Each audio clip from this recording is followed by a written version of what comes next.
Nós seguimos repercutindo o ato em favor da anistia aos presos do 8 de janeiro ontem na Avenida Paulista, aqui em São Paulo. Nosso contato agora é com Jair Bolsonaro. Quero dar as boas-vindas ao presidente, agradecer mais uma vez a gentileza de conversar conosco nesta segunda-feira. Muito boa noite. Boa noite a todos da Oeste. Satisfação poder falar com vocês. Estou feliz, obviamente, pelo ocorrido no dia de ontem. Agradeço a Deus e ao povo de São Paulo por esse momento, porque estamos lutando por aquilo que há de mais sagrado em nosso meio, que é a liberdade. E tenho certeza que teremos um tempo para falar um pouco sobre isso aí, levando-se em conta o passado.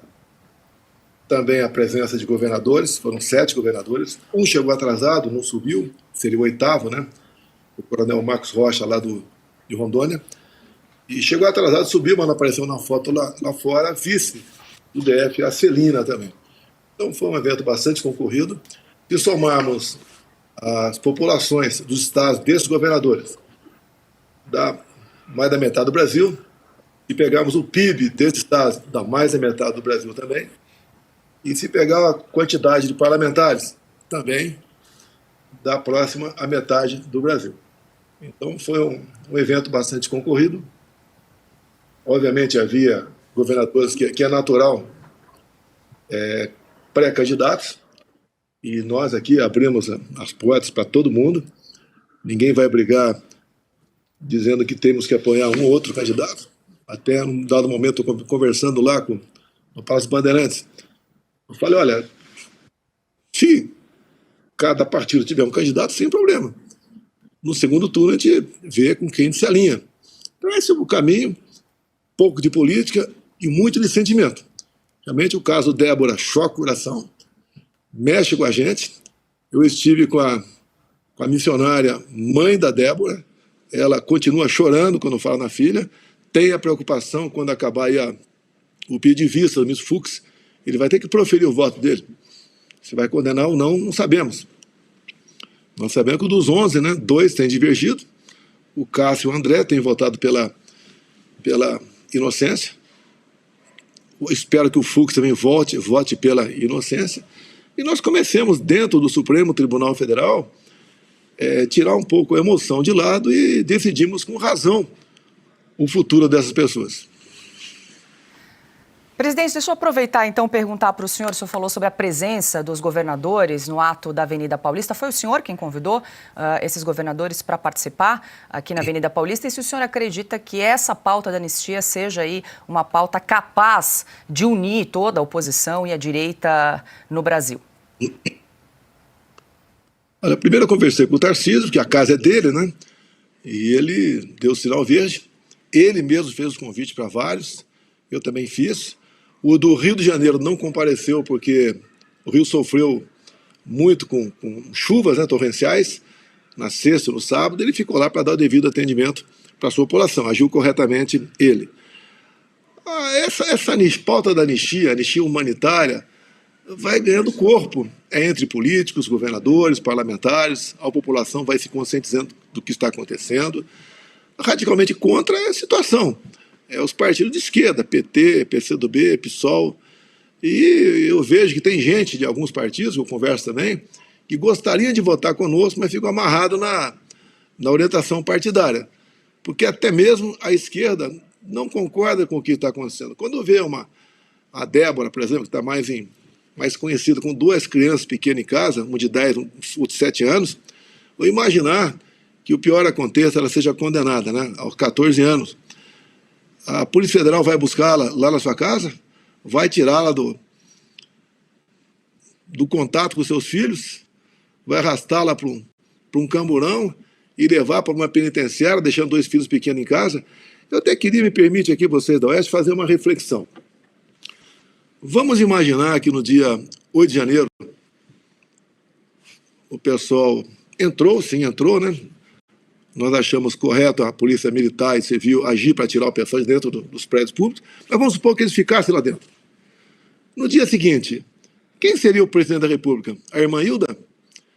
Quem estaria presidindo a Câmara? O pipoqueiro? Quem estaria presidindo o Senado? O sorveteiro? E quem estaria à frente do Supremo? A Débora? É isso? Então a gente vê aqui uma coisa absurda, caracterizar o 8 de janeiro como uma tentativa armada de golpe de Estado. A gente fica aqui, às vezes, né, até repetindo, né? Se você vai na Polícia Legislativa do Senado, da Câmara, pergunta, alguma arma de fogo foi apreendida? Não, nem arma branca. Mas como é que tentativa violenta, armada, de mudar o Estado Democrático de Direito? Não existe. Até o meu caso em si, eu estou também sendo acusado de depredação de patrimônio. Eu estava nos Estados Unidos, né? Como é que eu depredei o patrimônio? E a outra, eles não conseguem me vincular o que aconteceu em novembro e dezembro a 8 de janeiro. Eu não estava aqui, eu até digo, o plano deles, né, só não foi perfeito porque eu não estava no Brasil. Se eu estivesse aqui, com toda a certeza, a Polícia Federal teria invadido a minha casa naquela noite de domingo, ou na madrugada de segunda-feira, me arrancado daqui. Eu estaria preso até hoje, não sei se estaria vivo, mas no mínimo preso até hoje, por esse absurdo que querem caracterizar um movimento que saiu do rumo e alguns poucos partiram para a depredação, porque quando o pessoal do acampamento chegou lá, já estava tudo depredado, estava tudo quebrado. Você vê imagens de pessoas sozinhas, por exemplo, danificando o patrimônio dentro da presidência da República. E até mesmo Lula tem vídeo dele falando, eu quero saber quem foi que facilitou a entrada deles aqui, porque entraram muito facilmente. E eu sou testemunha disso também. Eu fui presidente. Tínhamos sempre uma guarda de média 60 pessoas no porão lá da presidência, bem armados, e pronto para reagir a qualquer preço. Até atirar, se for o caso, para não deixar invasão em qualquer hora do dia ou dia da semana. Então é uma coisa muito esquisita, né? Mas que cada vez mais a população vai entendendo o que aconteceu e o objetivo final deles, a cereja do bolo deles, seria a minha prisão. Para falar, tá vendo? Olha aí, ó, o grande golpista. Eu até digo, quando a gente ouve falar em golpe pelo mundo, e um golpe que não é bem sucedido, você tem sempre um comandante para ser preso. Ou um chefe militar, ou um ex-presidente, ou uma pessoa com certa influência na sociedade. Aqui não. Aqui a tentativa de golpe, segundo eles, né, começaram prendendo os pobres coitados, para tentar chegar agora numa cabeça que não existe. Nem eles queriam dar golpe e nem tinha cabeça. O próprio ministro Zé Múcio disse no Roda Viva, há uns 2 meses aproximadamente, golpe de Estado, estão as Forças Armadas na frente, o povo atrás. E ele disse, não houve golpe de Estado. A própria Polícia Federal também declarou há poucas semanas que num golpe de Estado você tem que ter um núcleo aí econômico, né? Alguém para movimentar aí recursos, que afinal de contas, um golpe não é vamos lá e um piquenique, um passeio no parque, não é isso? Presidente. E a Polícia Federal chegou à conclusão que não existe também, não existe um núcleo financeiro para bancar isso aí. Agora você vê do outro lado, sim, o próprio Flávio Dino, aquela desculpa esfarrapada dele que não tem vídeos, não tem imagens, assim como disse o governo logo após o dia 8, não existiam outras imagens, só tinha aquela daquele magrinho, né, com a camisa minha, com a minha estampa no peito, derrubando o relógio. E depois apareceram vídeos outros, via CNN, mostrando ali o G. Dias passeando, né, tranquilamente entre terroristas e golpistas. Que no primeiro momento, esse pessoal foi tratado como terrorista. Um movimento terrorista, onde um tiro sequer foi disparado, uma arma branca sequer foi apreendida, ninguém foi decapitado, nada aconteceu. Presidente. E a gente... Só para a gente fechar aqui, para eu incluir os meus parceiros de bancada aqui nessa conversa, para a gente aproveitar melhor esse tempo juntos. Presidente, deixa eu passar aqui para Augusto Nunes. Boa noite, presidente. Muito obrigado pela entrevista. Eu queria saber o seguinte, o senhor está envolvido num processo aí em que os alvos são acusados de planejarem a morte do presidente da República, do vice-presidente da República e de um ministro do Supremo. Agora, quem sofreu um atentado real foi o senhor. Como é que o senhor compara o comportamento dos investigadores? No seu caso, foi um atentado de fato, com essa farsa que eles estão montando sobre enforcamento, morte na estrada de autoridades? Augusto, olha só. Primeiro falar no enforcamento aí, né? Enforcamento e também sequestro e envenenamento. Foi encontrado no laptop de um general da reserva esse plano chamado Punhal Verde e Amarelo. São 2 páginas. Não diz ali o nome das pessoas nesse plano bastante infantil.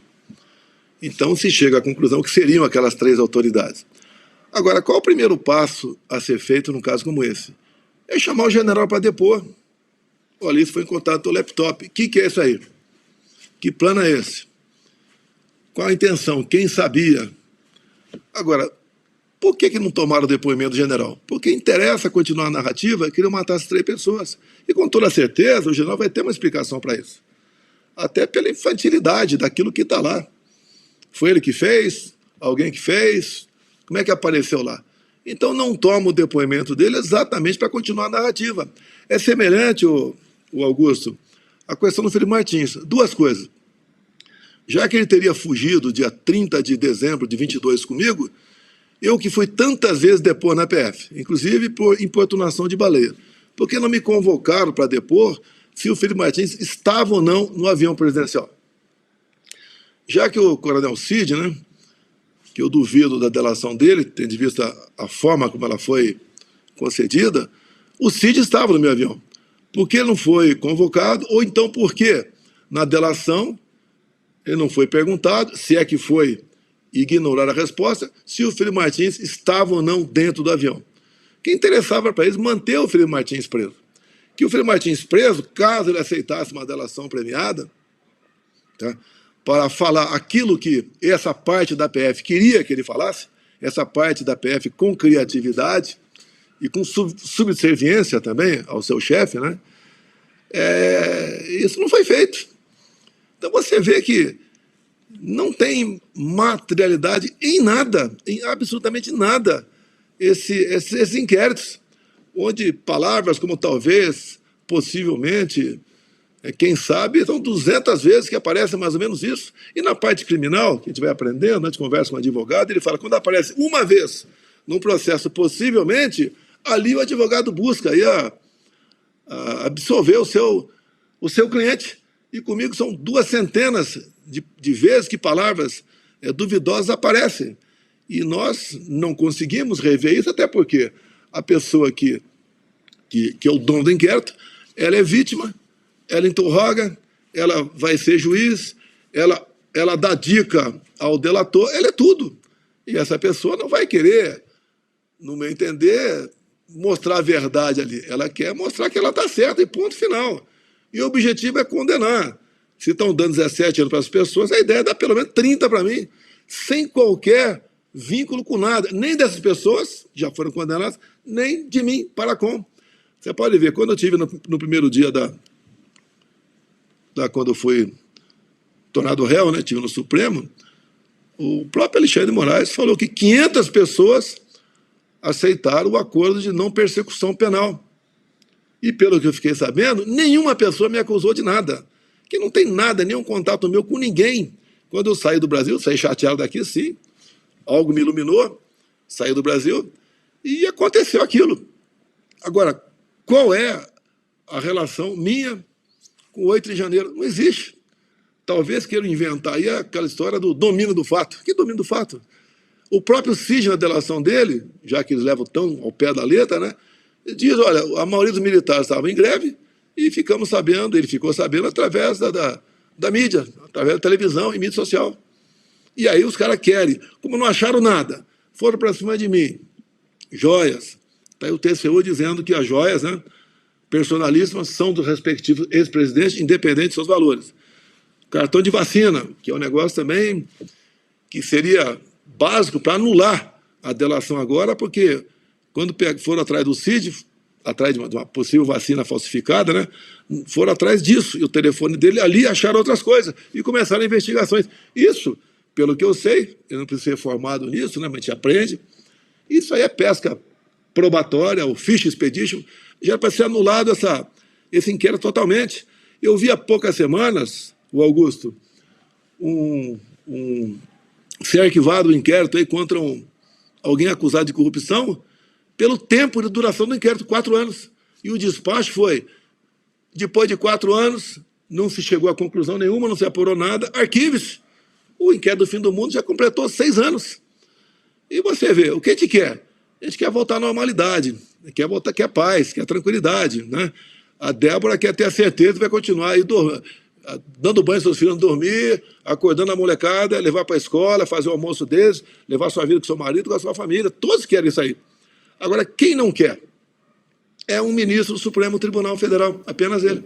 E daí ele tem essa capacidade de provocar, né, de fazer certas ações por aí que deixam o outro poder preocupado.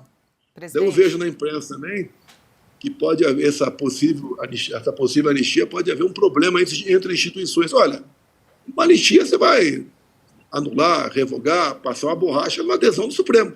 Quantas vezes o Supremo passou a borracha em cima de decisões de todo o parlamento? Até mesmo quando eu aprovei a emenda do voto impresso e a Dilma vetou, nós derrubamos o veto, mais de 400 votos, e o Supremo depois, por 8-3, né, primeiro por liminar, adesão monocrática, depois por 8-3, diz que o voto impresso era inconstitucional. E não houve nenhuma crise, porque quando você possivelmente pensa em alterar, com base na Constituição, porque a anistia diz lá que é algo de competência privativa do Poder Legislativo. Por que vai causar algum mal-estar entre as instituições? Eu acho que é exatamente o contrário. Esse não de vez em quando, né, é o que faz a democracia ficar forte, e não o que está acontecendo no momento. Presidente, deixa eu só registrar aqui que já somos mais de 111 mil telas acompanhando essa entrevista nesta segunda-feira, além também, claro, de quem nos acompanha pelas TVs e rádios. Deixa eu passar agora para o Adalberto Piotto, que também tem uma pergunta. Presidente, boa noite. Muito obrigado por nos atender aqui em Oeste Sem Filtro. Este processo, desde a investigação e também agora, tudo indica, não teremos um julgamento técnico porque não vivemos, infelizmente, numa normalidade jurídica. O Brasil tem compromissos com o Mercosul, os parceiros de Mercosul e também da Organização dos Estados Americanos em manter a democracia. O senhor conhece muito bem essa regra. A sua defesa diante, obviamente, de todos esses absurdos que comprometem o Estado Democrático de Direito, porque não garantem o devido processo legal, o direito à ampla defesa em todos os casos do 8 de janeiro, e em especial também o seu, a sua defesa vai recorrer a esses organismos internacionais diante da falta de normalidade jurídica aqui no Brasil? Ô Piotto, todas as possibilidades estão na mesa. Meus advogados são conhecidos, são competentes. Obviamente, eu também sou uma vitrine para eles, né? O advogado não queria advogar para mim e me absolver, tá? Então, acredito nessa bancada de advogados, que alguns custam caro. Eu agradeço quem botou Pix para mim lá atrás, tá? Agora, o que está acontecendo no Brasil aconteceu nos Estados Unidos. Só que o Trump tinha uma força muito grande e a justiça lá é menos politizada do que a nossa aqui. Dizem que, caso ele não tivesse sido eleito, ele teria uma pena de centenas de anos de prisão. Fizeram a mesma coisa na França, com Marine Le Pen. Uma acusação absurda sobre os servidores à disposição dela que estariam num local inadequado. Na Romênia, a mesma coisa. É o lawfare, né? O ativismo judicial. Na Venezuela foi feito. Afastar 2 principais oponentes do Maduro, Maria Corina e o Capriles. Foi na fraude, o Maduro permaneceu no poder. E só foi descoberto que realmente houve fraude porque tivemos pela primeira vez, o ano passado, o voto impresso na Venezuela. E no Brasil não é diferente. Como eu disse, né? É joia, é vacina, é baleia, é os imóveis que eu comprei no Vado Ribeira, centenas, teria comprado. Se for lembrar leite condensado, se for lembrar aqui acordos de acusações, minha esposa e meus filhos também. A minha esposa foi processada aqui por causa de R$ 2.900, a moedinha do lago, que ela mandou recolher, e tinha o recibo, né, da Casa Pequena Jesus, que ela fez doação aqui em Brasília. Um assessor meu foi investigado, a imprensa veio atrás de nós, eu recomendei não responder. R$ 3.000, acusação que eu repassei dinheiro para ele, daí fui levantar. Quanto eu repassei para esse funcionário meu, que é um militar do Exército? R$ 3.000 ao longo de um ano. Ou seja, esse cara está na rua muitas vezes, compra alguma coisa para mim, eu pago o cara em Pix. Total, R$ 3.000, acredite se quiser. Pegaram um sobrinho meu, que é dono de uma loteria esportiva também, investigaram a vida todinha dele, que descobriram que eu tinha passado para ele em 2022 R$ 15.000, o total ao longo de um ano, R$ 15.000. Como é loteria esportiva, agora vamos achar onde o cara está lavando dinheiro. Reviraram a vida do garoto todinha. E nesse repasse todo, eu expliquei. Foram aí uns 20 repasses, um pouco mais. E todos os repasses, né, quase 90% deles, ou 35 da Mega Sena de 6 números, 7 números.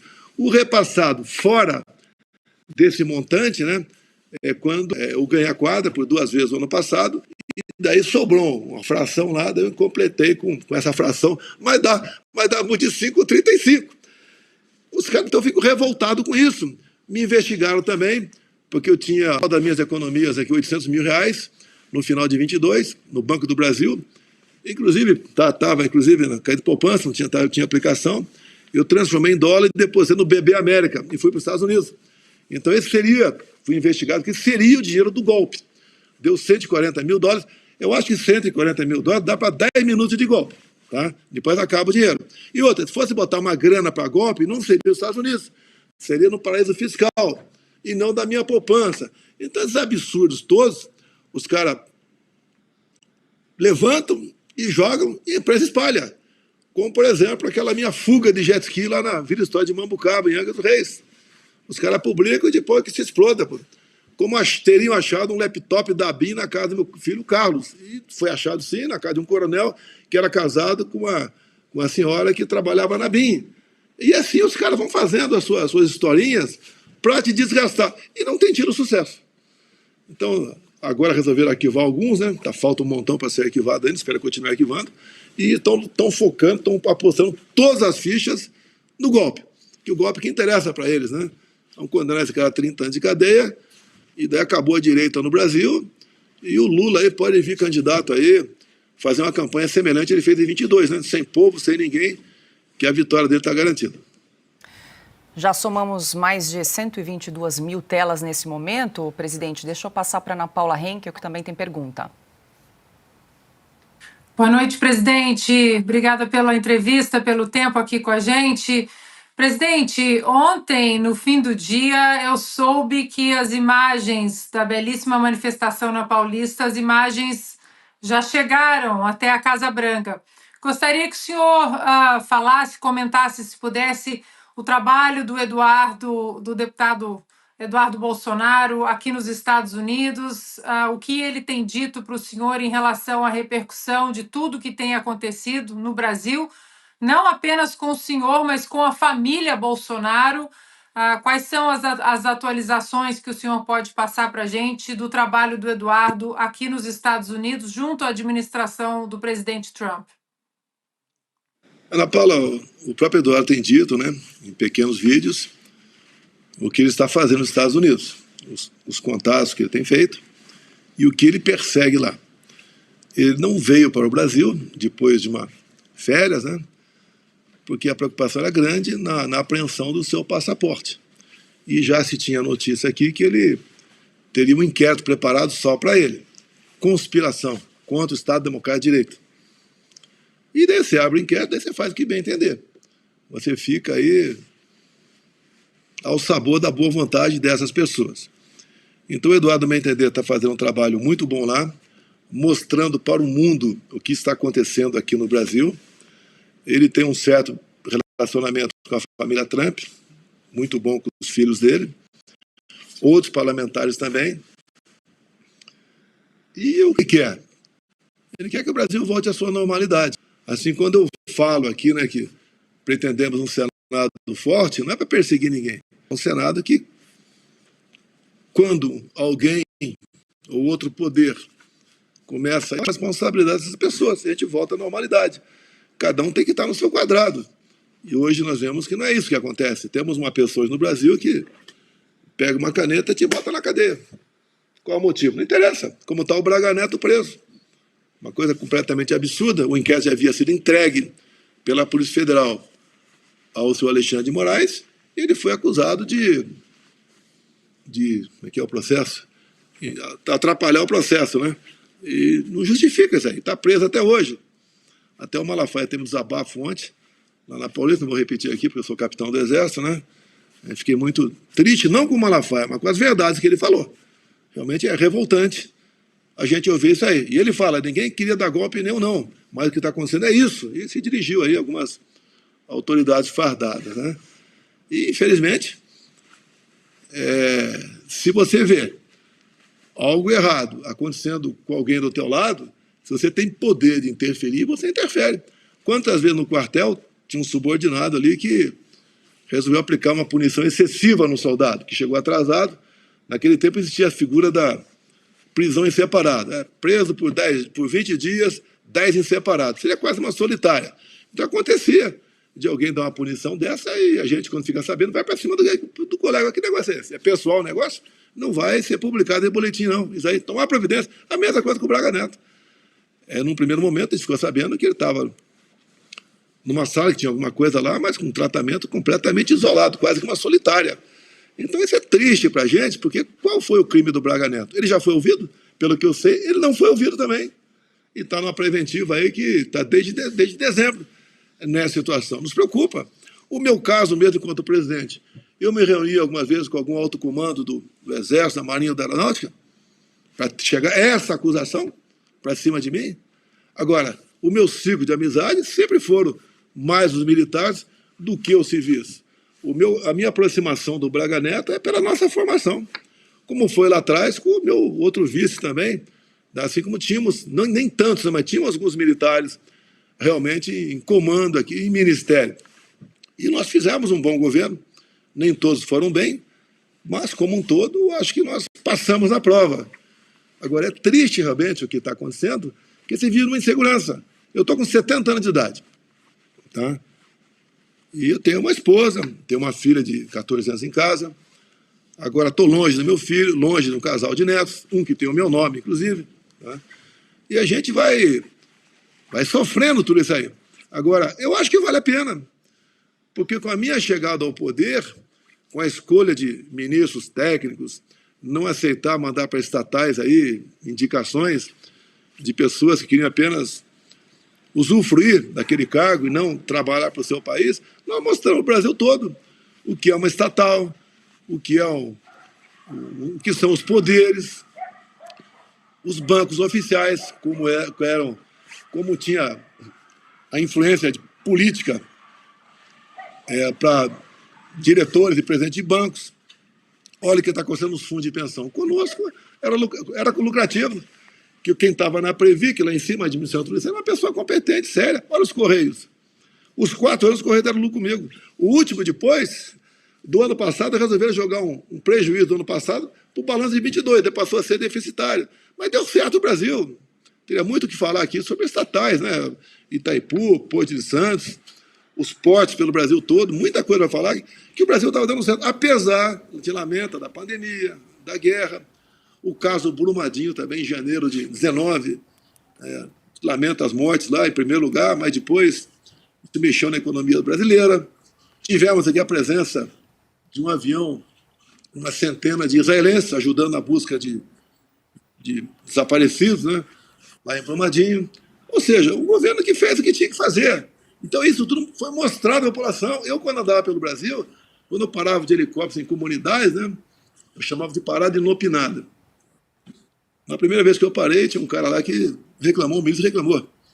Esse cara não viajou mais comigo, está com medo da segurança. Olha, o helicóptero pode pegar uma pedra. Ô, companheiro, está com medo, sai fora, cara. Que helicóptero de combate, cara.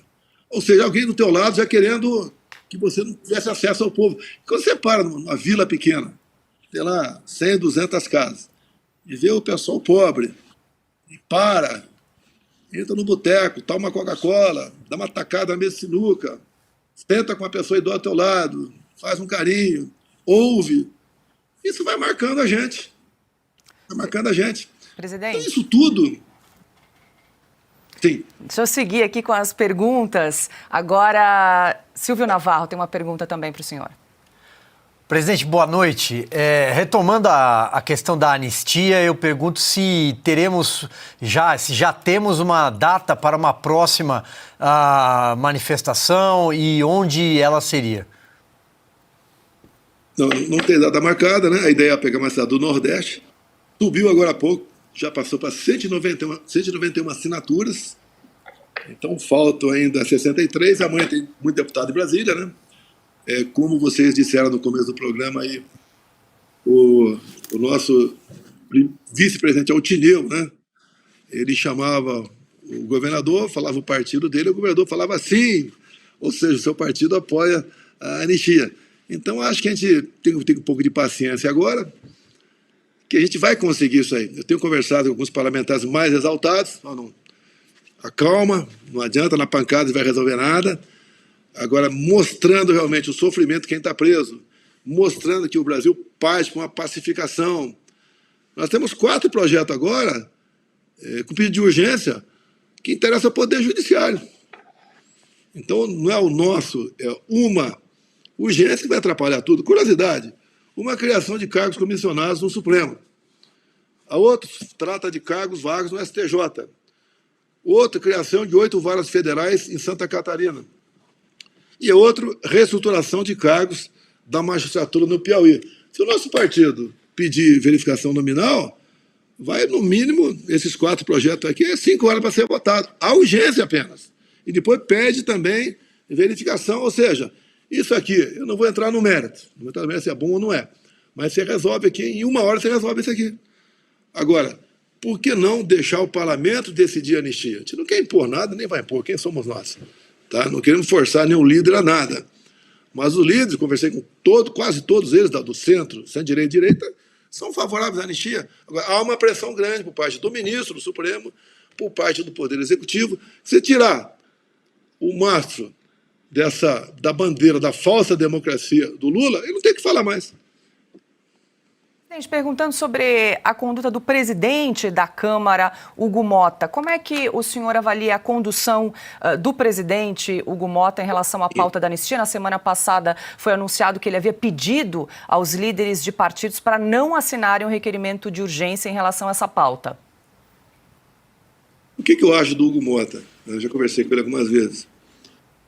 Ele leva a pressão do ministro lá do Supremo, que não devia acontecer, isso é uma interferência, leva a pressão do Poder Executivo, o pessoal vai para a vida particular dele, pessoal. O que eu vejo nele? Né? O que ele falou lá atrás, no meu entender, ele vai cumprir. Em havendo a maioria da casa interessada no assunto, ele bota em votação. Então, o que eu acho que faz no momento é uma onda excessiva, a gente vê na imprensa, para que nós, os maiores interessados na anistia, partamos para o confronto. E daí sim você tem um clima desfavorável. Então eu sempre peço aos parlamentares do PL, alguns outros partidos também, vai com calma, vamos convencer mais gente, vamos chegar a 257 assinaturas aqui no requerimento, a gente apresenta para ele, continua colhendo mais assinaturas, 257, e para chegar para ele, 257 é metade mais um, né? E botar em pauta agora, o que resta ele fazer isso aí? Ele realmente ele é o dono da pauta, mas ele tem consciência, Hugo Mota, falou isso por ocasião da sua campanha, falou para mim, quem a maioria decidindo, ele vai atender a maioria e bota em votação. Perfeito. Silvio Navarro. Presidente, mais uma questão. Não causa estranheza que no dia seguinte a essa manifestação aqui na cidade de São Paulo, o ministro Alexandre de Moraes multa o seu ex-assessor Felipe Martins em R$20 mil porque ele apareceu numa foto que é de outubro do ano passado e multou agora, sendo que o Felipe está mudo ali naquela foto, né? Não fala, não é o vídeo, aliás. O mesmo ministro me multou também em R$20 mil depois da minha reunião com embaixadores. Não tem critério, é pessoal. É pessoal. A gente tem que dar, graças a Deus, que não foram 22 milhões, como ele multou o PL, multou só R$20 mil. Agora, eu não posso falar com o Felipe, né? Se eu pudesse falar com ele, eu teria o que falar para ele, mas não posso falar com ele, nem com o advogado dele.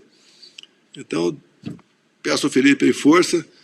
O teu processo está andando nos Estados Unidos, se Deus quiser, brevemente chegaremos aqui em quem do Serviço de Imigração fez aquela alteração, né? E bem como a pedido de quem, com toda certeza, alguém no Brasil entrou em contato lá com o Serviço Migratório, ou por telefone, ou pessoalmente, e pediu e foi atendido. E se foi atendido, porque tinha tráfico de influência. Então, força aí para o Felipe. Eu espero que ele brevemente esteja fora disso tudo, que é um garoto excepcional, educado, inteligente, respeitador, e o crime dele está sendo de ter fugido no meu avião para os Estados Unidos, coisa que ele não fez. E se tivesse feito, não seria fuga. Ele teria apenas viajado, é um direito dele. E apesar de tudo comprovando, mantiveram a cadeia dele atrás de uma delação premiada Mandrake. É isso que aconteceu com ele. Força aí, Felipe. Já somos mais de 133 mil telas nesse momento. Tem mais uma pergunta da Ana. Presidente, tocar num assunto delicado para as redes sociais, talvez. Nós testemunhamos aqui nos Estados Unidos, na eleição do ano passado, uma comunhão grande de vários setores da direita americana, todos, né, preocupados em eleger Donald Trump, esquecendo suas diferenças. Mas no Brasil, presidente, a gente ainda vê algumas rusgas e discordâncias e as pessoas lavando roupa suja nas redes sociais na direita. E o que o senhor falaria para essas pessoas que alguns de forma perniciosa, outros de forma inocente, tentam dividir a direita, mas eu acho que a foto ontem na Paulista, não é, presidente, com todos os governadores, várias alas da direita, acho que mostra uma união, não apenas em prol da anistia, mas também do nome, né, em torno do nome do senhor para 2016, se for possível. O que o senhor tem a dizer para pacificar essas brigas dentro da própria direita? Ela já foi mais virulenta. Eu mesmo conversei com alguns desse time do lado. Está do nosso lado, mas está se julgando o censor do mundo. Onde alguém de direita fala alguma coisa, ele é contra, ele já ataca todo mundo. Porque comportamento semelhante a esse, né, lá atrás, fez com que ajudou, né, com que o Lula chegasse aí ao poder. E a mesma coisa para 26. Tem vários candidatos, apareceu o Caiado, já se lançou candidato, tá? Alguns outros ciscam, mas não se definiram ainda, eu acho que é um pouco cedo para se definir. E eu disse lá para os governadores lá no Palácio do Bandeirantes, olha, da minha parte, nada, não vou bater nem criticar nenhum de vocês vindo candidato. Pode ter certeza, da minha parte também, no segundo turno estaremos juntos. Que se houver vários candidatos da direita, está na cara que a gente vai alguém da direita com a esquerda. E no segundo turno a gente resolve essa parada. Se não der para resolver entre nós antes, a gente vai resolver depois. A gente não pode continuar com a esquerda destruindo o nosso Brasil. Até costumo dizer, para que não haja dúvida, né? Me aponte uma boa ação do Lula ao longo de 2 anos e 3 meses. Até para os mais pobres aí, como é que está a sua vida? Como é que está o preço dos mantimentos do supermercado? O combustível, eu deixei abaixo de R$5 a gasolina. Deixei na casa de R$2,50 o etanol, aí em São Paulo, pelas medidas que nós tomamos. E ele desfez essas medidas quando voltou a cobrar os impostos federais de combustíveis. E apesar, um lado bom para o atual governo foi que comigo estava um pouco acima de $100 o barril lá fora, de petróleo. Hoje está na casa dos R$80.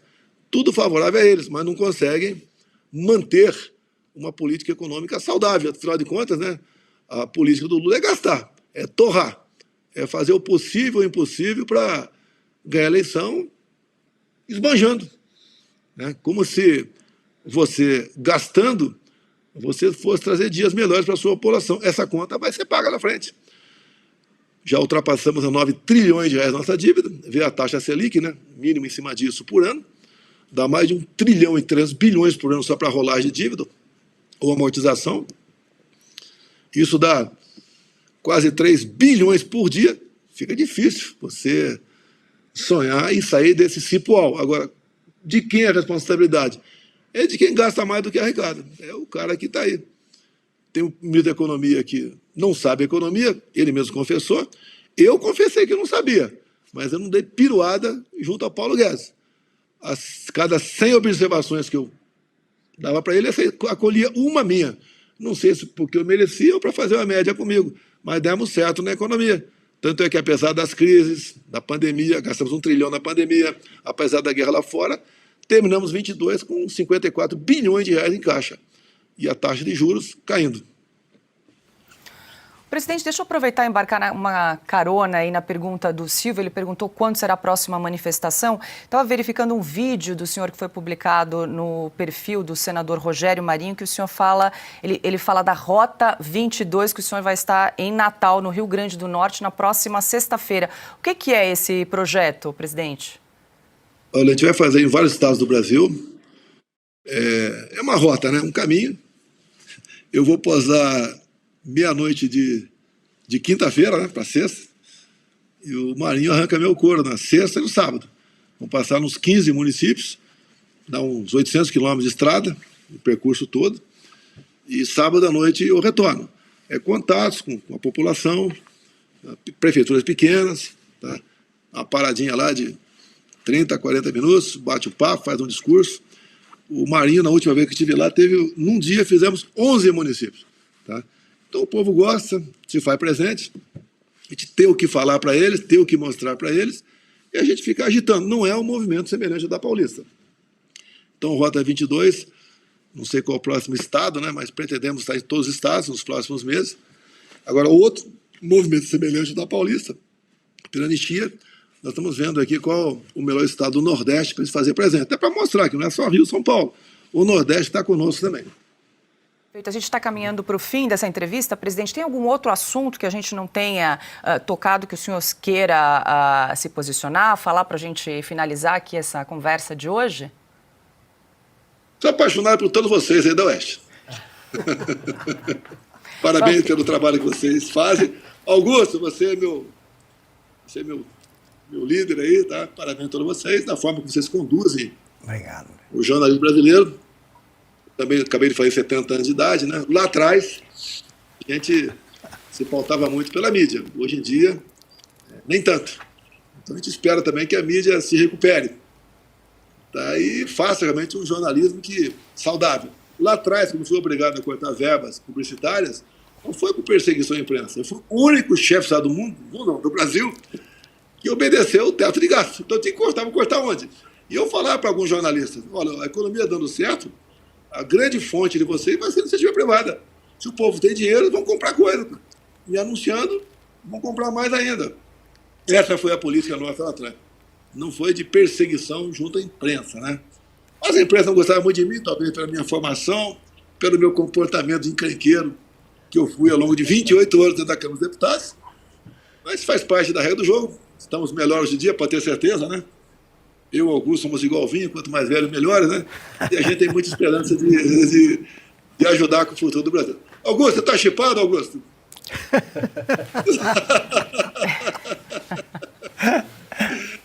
Prazer falar com o senhor, presidente. Eu só queria, então, aproveitar e fazer uma pergunta final. Eu estava dizendo, num comentário anterior, que o senhor conseguiu unir a oposição toda em torno de uma palavra de ordem, né, anistia já, e que decolou a campanha. O senhor não acha necessário organizar novas manifestações? Nem precisa ser tão grande a próxima quanto essa da Paulista, mas continuar fazendo manifestações para mostrar o que o povo pensa? Sim, pretendemos sim. Você pode ver ali naquela reunião com os governadores, eu acho que foi o Mauro Mendes de Mato Grosso, sugeriu aqueles governadores, entre outros, comparecer em Sinop e Sorriso, que tem uma grande feira do agro, para a gente exatamente conversar com o público, que vai muita gente lá, né, com a nossa presença, para mostrarmos também o nosso lado e cada vez mais abrir para a população o que nós queremos, para que a população possa cada vez mais, bem informada, escolher melhor, não só presidente, governador, mas é muito importante começar com o vereador lá embaixo. Fico muito feliz que hoje temos dezenas e dezenas de vereadores por todo o Brasil que são realmente bastante ativos em seus afazeres e nos orgulha a todos nós, bem como os influenciadores também. Tive um jantar no sábado à noite, aí em São Paulo, com uns 200 influenciadores. Uma garotada você vê no semblante deles, são uma garotada realmente esperta, que tem conhecimento e sonha e quer contribuir com um Brasil melhor para todos nós. Presidente, estaremos juntos aí na Norte Show em Sinop. Parte aqui da bancada de Oeste Sem Filtro estará em Sinop no próximo dia 16. Augusto Nunes, Silvio Navarro e eu, então a gente se encontra logo mais. Deixa eu agradecer mais uma vez a gentileza da entrevista. Uma boa noite para o senhor. Ótima semana. Obrigado aí também.